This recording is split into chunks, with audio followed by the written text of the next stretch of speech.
welcome to this edition of The Simple Gourmet. Back to help me today is my friend Karri McCarthy. You may recall she was with me a couple of episodes ago, and we had a great time, and I invited her back, and she graciously said, hey, I could do that. So today, Karri, we're going to take a trip to Italy. It's on my bucket list. I know you've been to Italy. Yeah, I have. And that's my bucket list. I want to do it. I want to go to Italy and stay for a week and take cooking lessons. Sounds great. And so, someday. But in the absence of a trip to Italy, we'll have a taste of Italy. So we're going to make three things today. We're going to make a hearty Italian beef soup. This is odd because it uses, it's odd to me anyway, because it uses ground beef. And so that's what we're going to do. And then we just add a bunch of other stuff to it and let it simmer for a while. You may find this hard to believe, but a lot of the things that I cook on this show, I've never made. This I have made, okay. But I made it using beef chunks. The only difference is if you use beef chunks, like stew beef, you have to let it cook for a lot longer. Okay. So this says let it simmer for a half hour. I simmered the beef for a couple of hours to get it tender, but it came out delicious. What makes this an Italian soup is the presence of tomato. You know, when I make beef soup, usually it's not tomato. It's beef, it's onions, yeah. It's carrots, you know, whatever vegetables you want, and not tomato. So there's a fair amount of tomato in here. There's some crushed tomatoes, some diced tomatoes, and some tomato sauce. Sounds delicious. Yeah, I think it's going to be good. So we're going to let this come up to a little bit of temperature here, and then we're going to brown the ground beef and the onion. Okay. And then once that gets brown, then we'll add everything else in, and then we'll let it simmer. Sounds great. Okay? We're going to post the recipe, and if you look at that recipe, it says 2 pounds of ground beef. Well, this is only 1.5 pounds. And once you get it a little bit broken, then I'll add in the onion. And I did put just a little bit of good olive oil in the bottom of the pan, just to give it a little head start.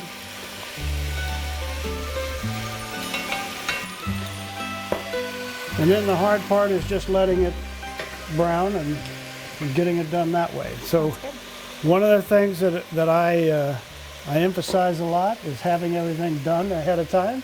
And so, you know, if I wanted to be really fancy, I could have put these in prep bowls, but I'm not that fancy. Yeah. This is called the Simple Gourmet for a reason. Do you salt and pepper your I'm beef going and to onions? in just a second, yeah. You know, that's one of the things that I say, and most people would agree. You want to season as you go. So I'm not going to season heavily because I'm going to do it several times.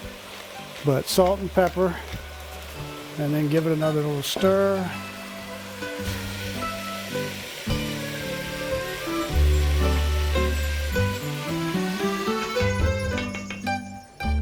What is this, we say? This is my fat jar. All right.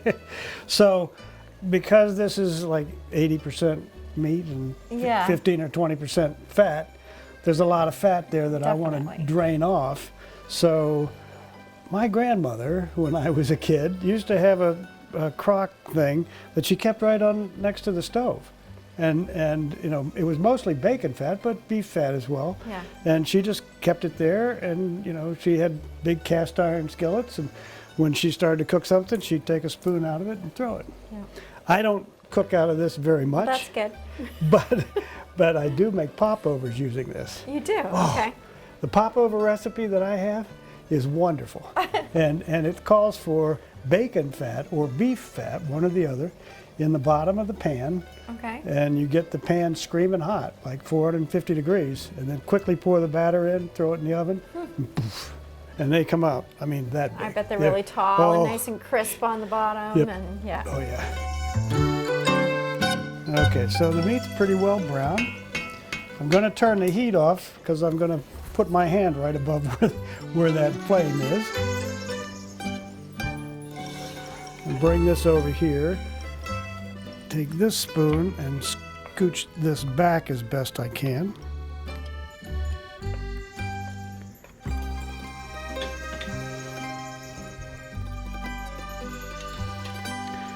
And let's move this close so we don't spill it all over the counter.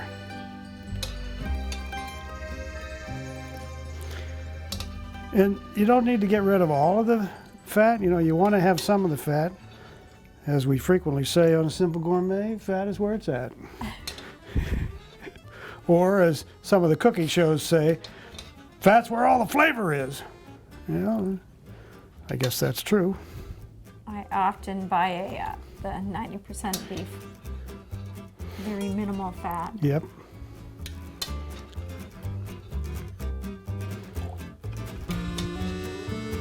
All right, let's get her back on the heat. Add the garlic and the veggies.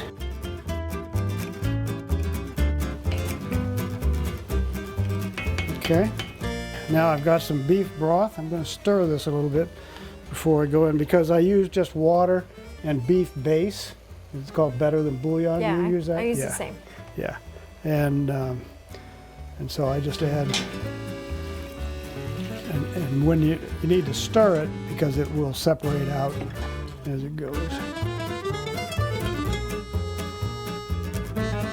Now that is some thyme, oregano, and parsley that I've measured out earlier. We've got some diced tomatoes, some crushed tomatoes, and some tomato sauce.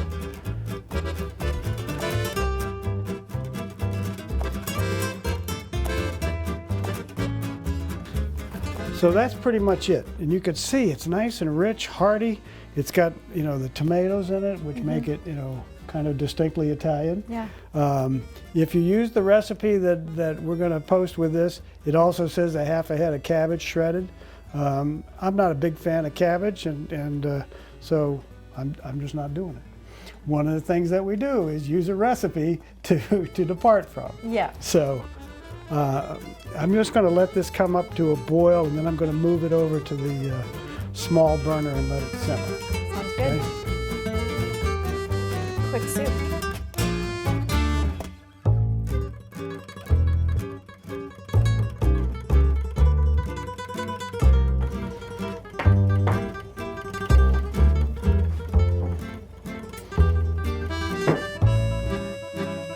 So we've got that on the back burner. What I like about that back burner is that it gets me a nice, low, even heat.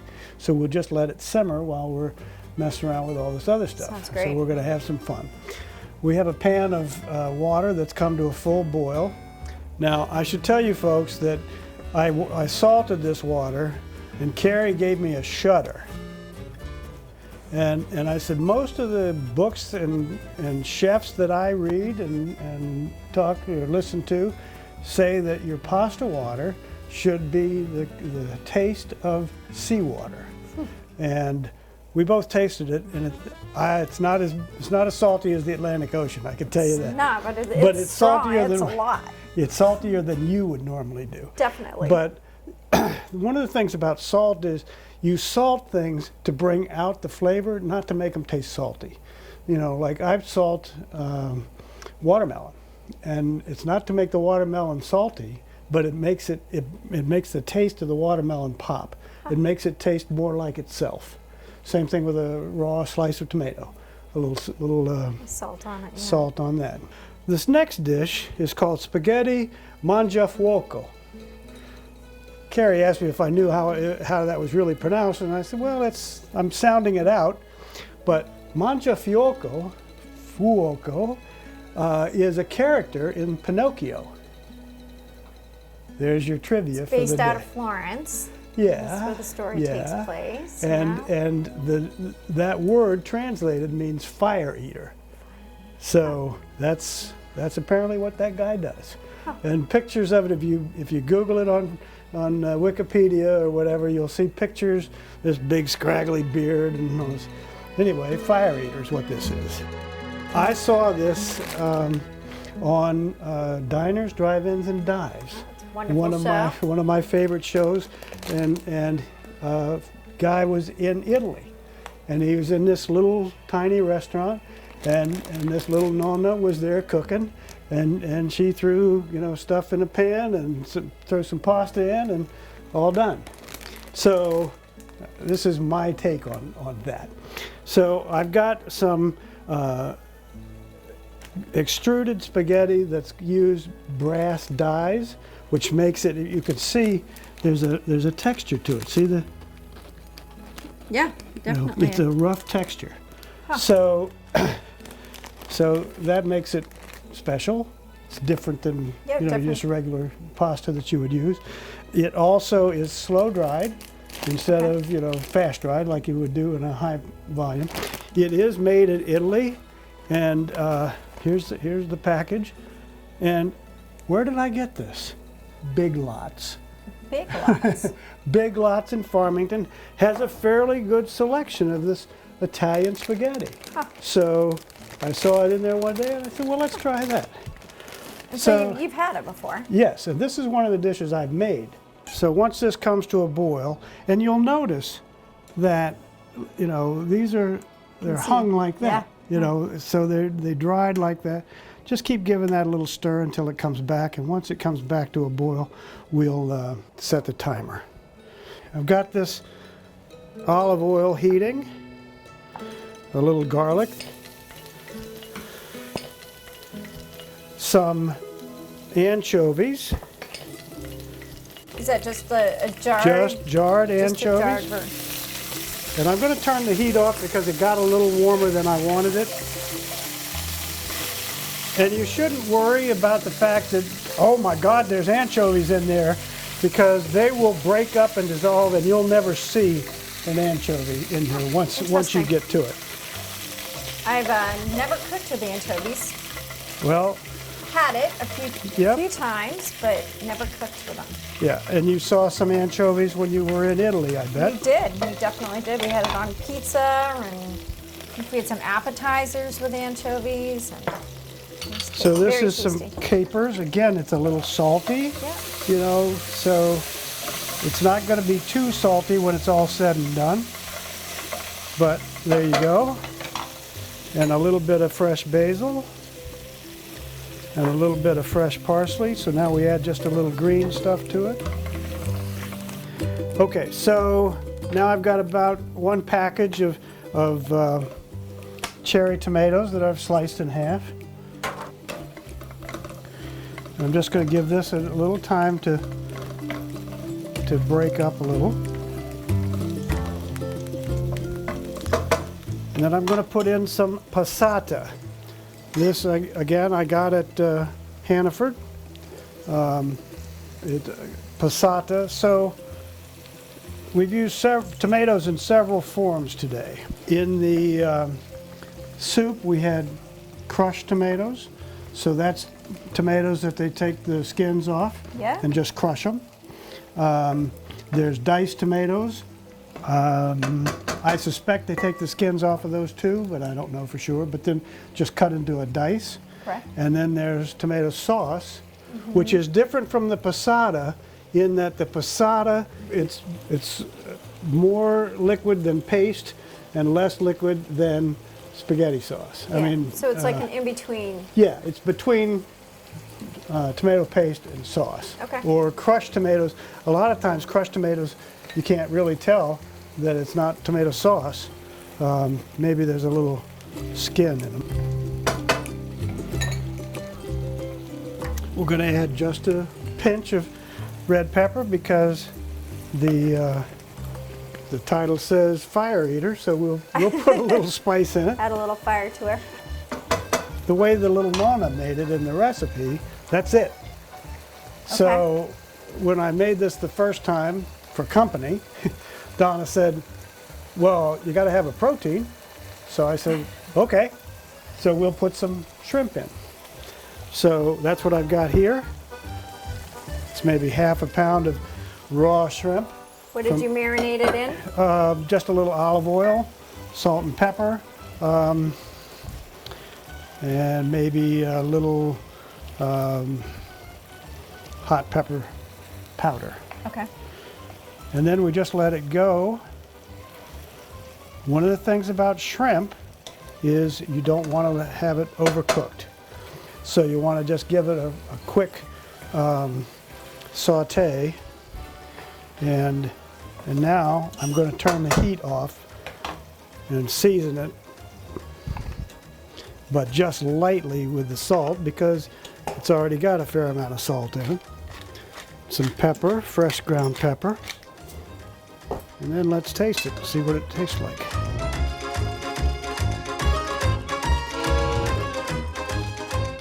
Nice, bright, you know? Oh, that's very tasty. Nice. You Might have a be little bite of a fire bite in there too. Yep. Yeah.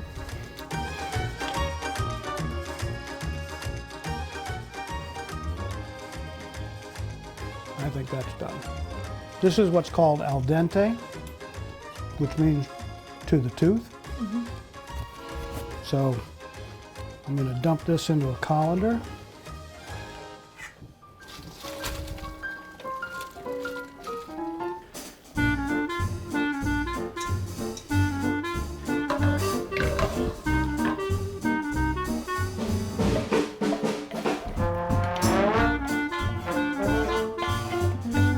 Just give that a little stir for a bit. It's fabulous. Yeah.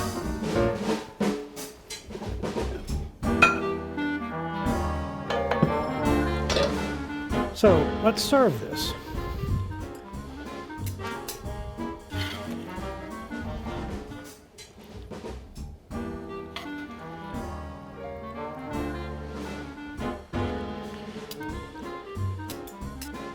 And then we'll top off with a little bit of basil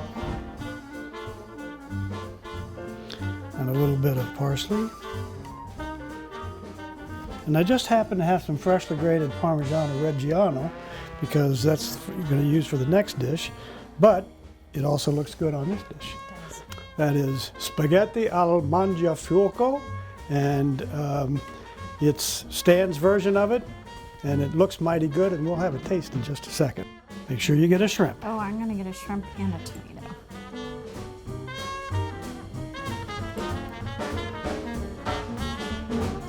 It's delicious.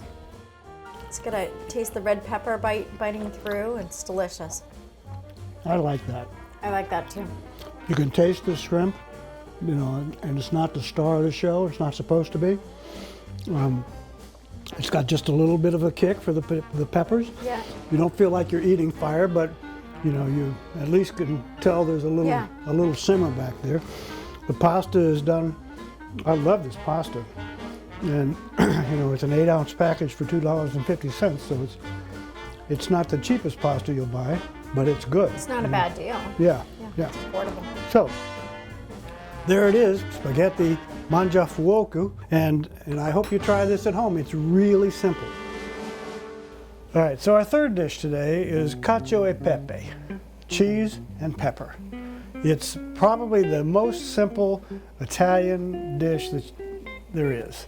You know, it's cheese, pepper, pasta. Sounds easy. So whereas the pasta that we cooked before was only a half a pound of pasta, and I used, you know, the water level was another 2 inches higher than that. One of the things that we're doing now is we want to have more concentrated pasta water because we want to have more starch in the water, because the starch in this pasta water is going to make the sauce in the cacio and pepe. Okay. So basically we're going to cook the pasta. So you want to just add all of that into the pan.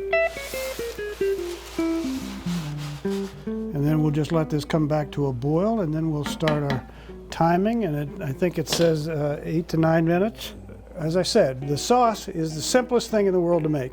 There's two kinds of cheese here. There's Parmigiano Reggiano and Pecorino Romano. Both Italian cheeses. They tend to be a little bit salty. They're certainly grating cheeses. If you can, you want to get blocks of cheese and grate it yourself, because if you buy pre-grated cheese, they add stuff to the cheese. They add a cellulose, That's it. They add cellulose to make it not stick together. That would make sense. And so what is cellulose but tree? What is the source of cellulose? Trees. So you're eating trees with your cheese. So And that's in all the pre-packaged, pre-graded cheeses. Absolutely. You go to the back of the store and you buy all those pizza cheeses and Correct. Mexican cheeses and all that stuff that's all graded. It's all got stuff on it so that it doesn't clump together. Interesting. So the sauce for today is going to be a cup of pasta water. And like I said, it's less water to cook in than normally. Most recipes, they'll say use a large amount of water to cook your pasta in. This says use a small amount of water, and then the starch that the pasta is giving off is more concentrated. And then we're gonna put that in this pan, and then we're gonna add the 2 cheeses and stir it up and make a sauce.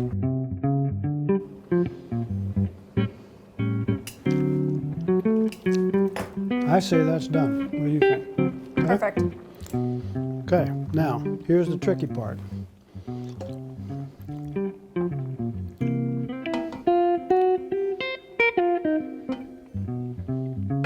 It's not quite a cup, so I'm going to pour this in. A little bit more. And then I get a little more.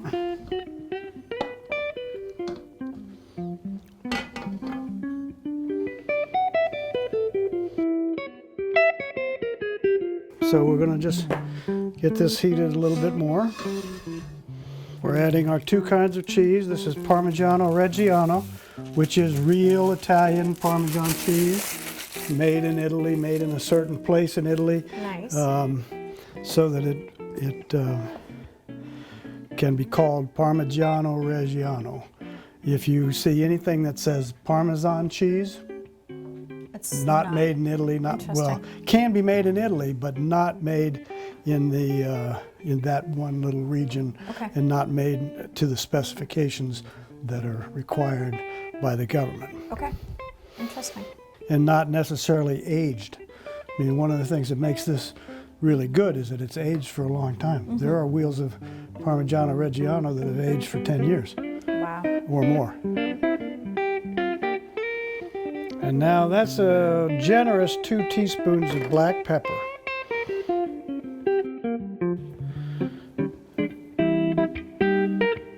I'll tell you what we're going to do.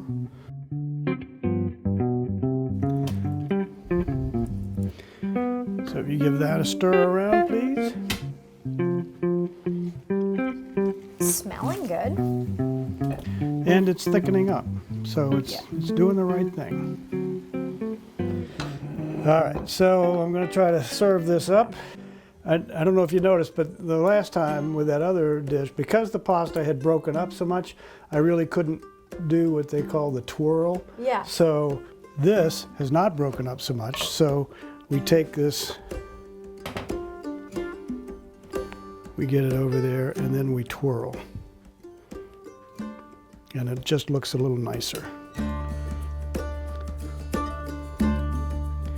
Garnish around with a little bit of parsley.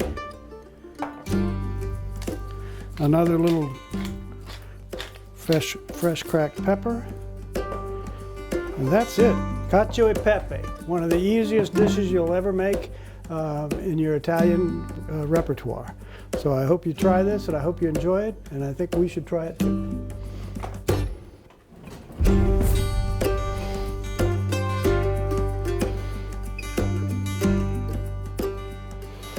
See, if I was a really good Italian host, I'd give you a slice of bread, or some crusty olive oil toasted bread. It's delicious.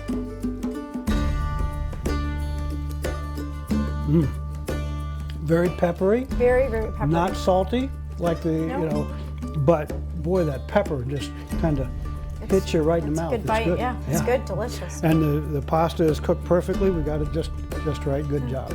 Thank you. So, Cacio e Pepe, I hope you enjoy. So if you remember, way back at the beginning of this show, however long ago that was, we made an hearty Italian beef soup. So we've let it cook down. Nice hearty soup. And that, you know, for a nice winter day, that would be good. We'll put a little basil. There you have it. A hearty Italian beef soup. And I think we ought to taste this too. I think so too.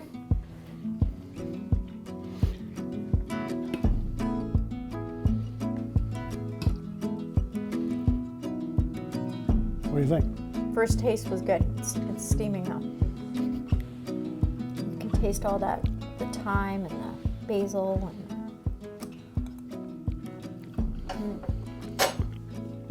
Yeah, you can. Delicious. Yeah, you can taste it all. So remember, this is using ground beef, but if you wanted to, you could use regular stew beef or any cut of beef that you cut into cubes, bite-sized cubes. And the only difference is that you'd have to cook it longer to get the beef tender. And like Carrie said earlier, you could put all this together with beef stew into a crock pot and let it sit all day, and you'd be good to go.